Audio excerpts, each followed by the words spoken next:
Hello, this is Patrick again. Welcome to another Think on These Things. I remember last time I said I was going to bring you a history lesson, but I guess as God can do, He decided to have me go in a different direction. So, and sometimes some of the things God lays on my heart are spurred by something I hear. Um, and, you know, I'm going to just cut to the chase. I don't understand why people hold politicians and celebrities to a higher standard of morality than they hold themselves to, especially if you're a believer. And I know some believers are probably going to get upset with me.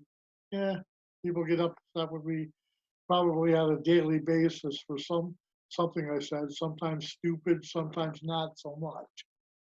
So I just want to give you some scriptures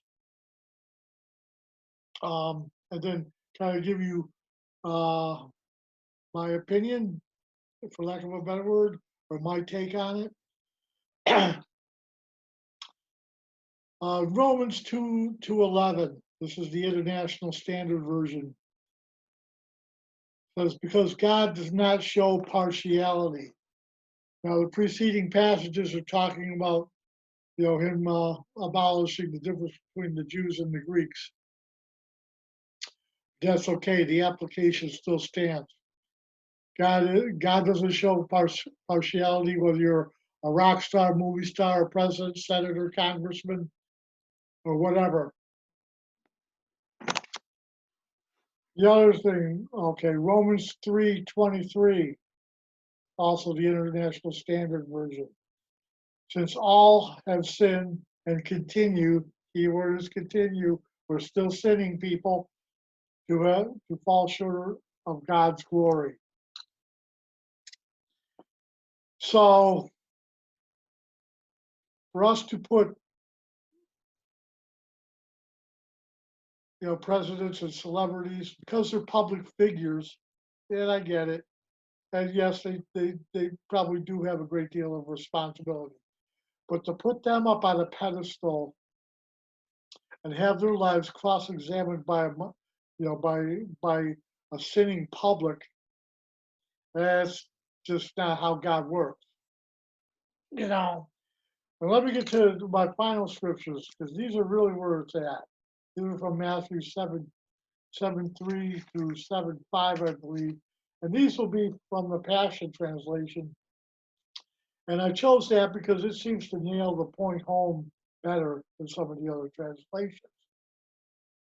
And it reads, why would you focus on the flaw in someone else's life and yet fail to notice the glaring flaws of your own? How could you say to your friend, let me show you where you're wrong when you're guilty of even more? You're being hypercritical and a hypocrite. First, acknowledge your own blind spots and deal with them. And then you will be capable of dealing with the blind spot of your friend. Again, that's from the Passion Translation. So here's my take on that, which kind of goes along with what the Passion says. Until you realize that your life is messed up, you're in no position to tell somebody else that their life is messed up. So when it comes to people in the public eye, and I have a big problem. Why is it, especially politicians, why is it that whenever an election year rolls around, that people, uh, there's something that they may have done. I'm not going to say they did it or didn't. There's something they may have done, years ago, is all of a sudden, you know, back in the news again. Why wasn't it dealt with, you know, way back when? Why do people wait till an election year to bring up the dirt I should say, to re-bring the dirt up again. And I'm not, going one way, whether it's Joe Biden or Donald Trump. They did the same thing with Trump, in 2016. They tried to bring up this dirt from his past, and they're doing the same thing with Joe Biden. Now I'm not endorsing Joe Biden for president by no means.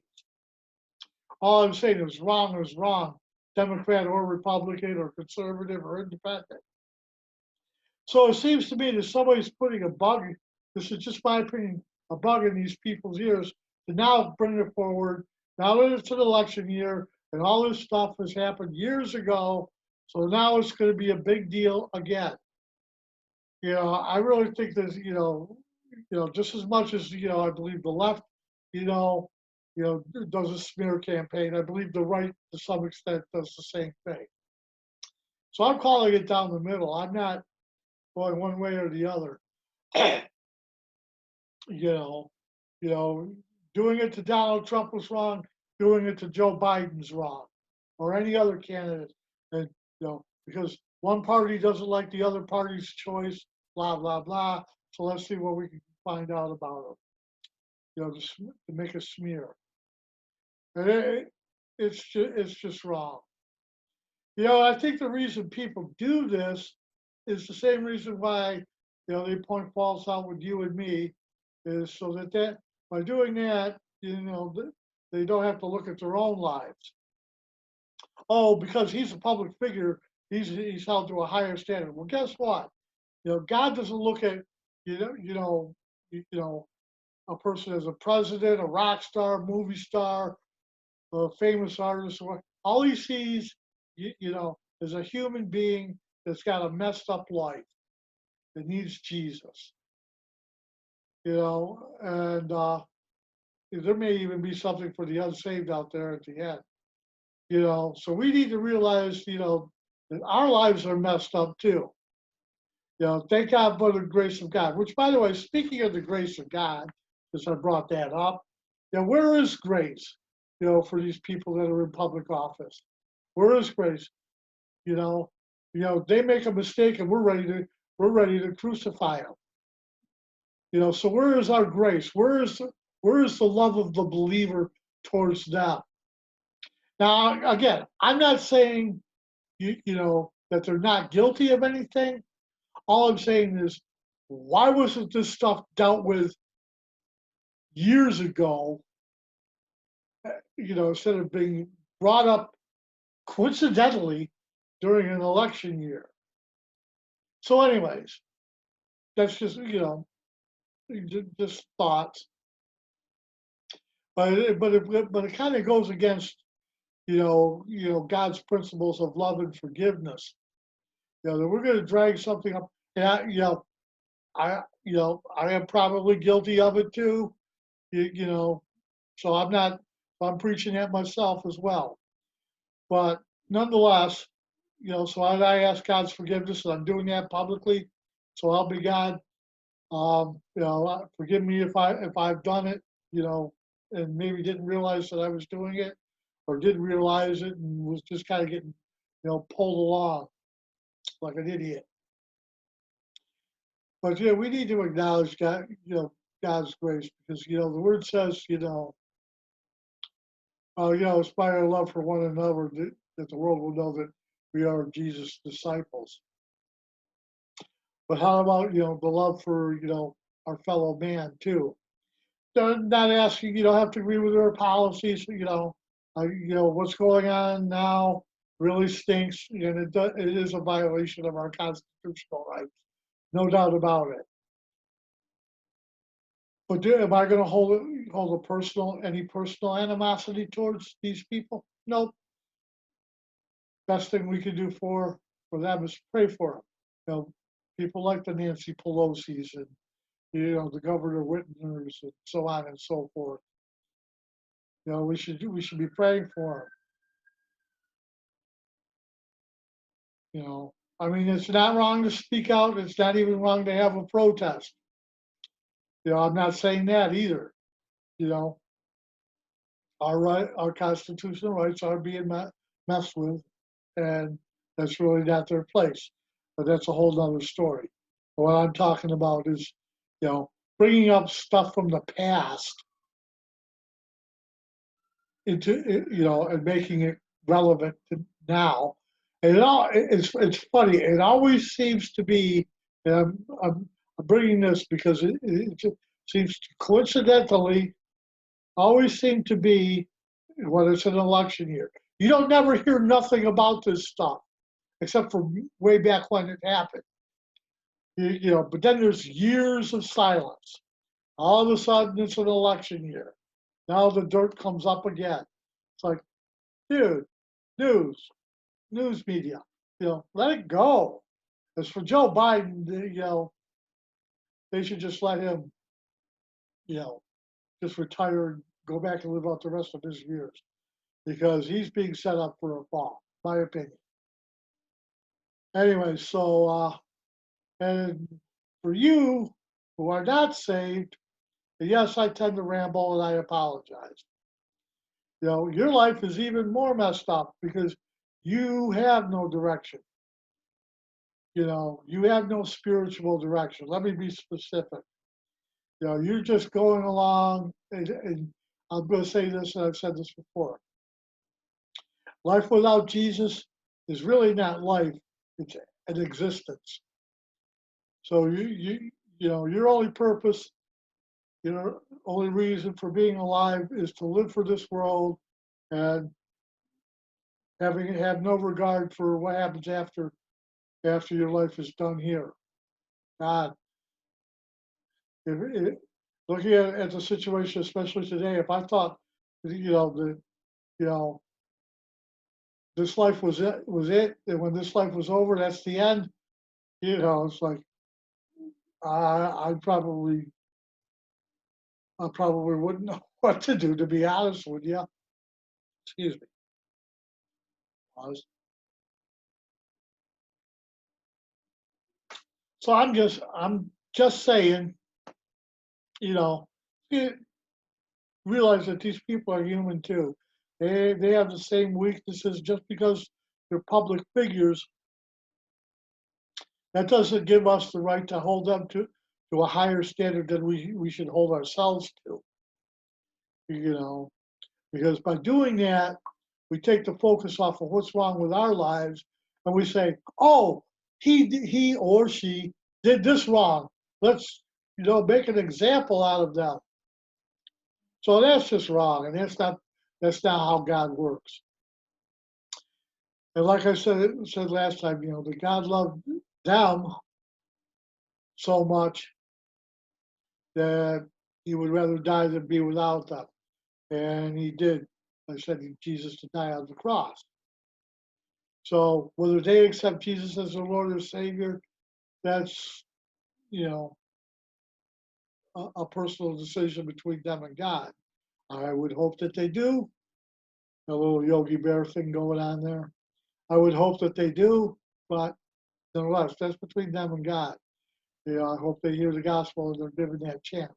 Me personally, even though he isn't coming right out and saying it, I have a personal gut feeling that Trump may very well be a Christian.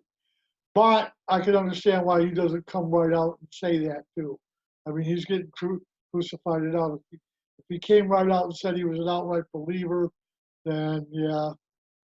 But just the things he does, the people he surrounds himself with, and so on, what he stands for, he's pro-life, he's pro-church, he's pro-Israel, out of the abundance of the heart, the mouth speaks. So you can pretty much tell a man where a man's heart is at by what he says and what comes out of his mouth. Does he get a little bit bombastic at times? And can even our president be obnoxious at times? Yes, I'm sure he can. But nonetheless, would you rather have Obama, or better yet, would you rather have Hillary Clinton? I don't think so. So, anyways, I just wanted to leave you with that, and really think on these things, because we need to show the love of God, even in disagreeing. We still have to show the love of God, um, and stand up for your rights. I'm not saying not to. The Constitution was written for a reason, and people, I would really encourage you to, it may be boring reading. I'm not going to say it's not, but it might be at this time. It might be essential reading. Read the Constitution of the United States and the Bill of Rights, and find out what's being violated. You know, you know, where things are not, where the government is overstepping. See for yourself. And they're both easy to obtain. I've downloaded copies of them. I've read them, and the Declaration of Independence. Nothing wrong with reading them. This country was founded on God, and without God, I'm sorry to say, this country will not stand. Um, so, so for the believer, if you're putting your faith, for the non-believer, I'll get back to this whole citizenship thing too. For the non-believer, if you're putting your faith in this world, look at this world. This world is fickle. Every day, every week, or at least every week anyway, the governments of this world are changing changing this and changing that, making new laws and making their own laws and trying to rewrite the Constitution. You have a congresswoman in Michigan who wants to who's trying to make America Muslim. Excuse me. That's her goal. She's even made a video, so it's not. This isn't private knowledge. You can see the video on Facebook, YouTube. So if you're not a believer, or if you're sitting on the fence, why are you putting your trust in this world system? What security does it offer you? As you can see now, people have lost their jobs. The only one thing that's going to stay sure in this world and beyond is God. He's the only secure thing. He doesn't change regardless of what's going on. His standard is always spot on. Now, I know I'm jumping around. Yeah, I want to get to the whole citizenship, excuse me, thing in America. And, looking at it from a believer's point of view. Yeah, when you become born again, you become a citizen of heaven, and that's true. But we still live in the real world. And we are natural born citizens of the United States. Now, here's the point I'm making.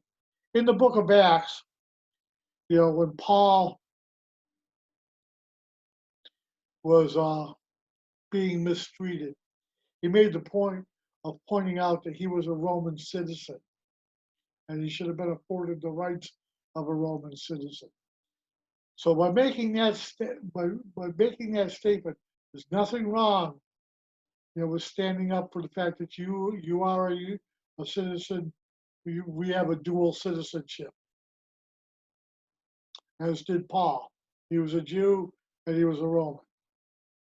So there's nothing wrong for standing up for your rights as a citizen of the United States. So even though our real allegiance, as a believer, is to God and not, this country, we are still natural. From a natural point of view, we are citizens of the United States. And we should stand up for our rights. It is time, sometimes there does come a time to push back.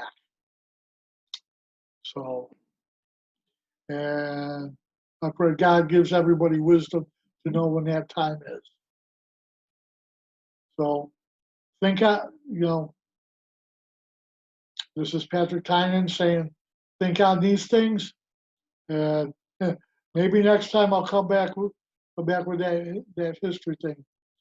But God's in control. So I just want to say, God bless you.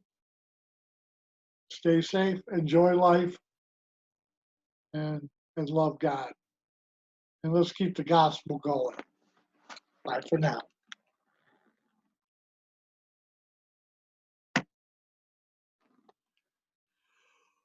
Ooh.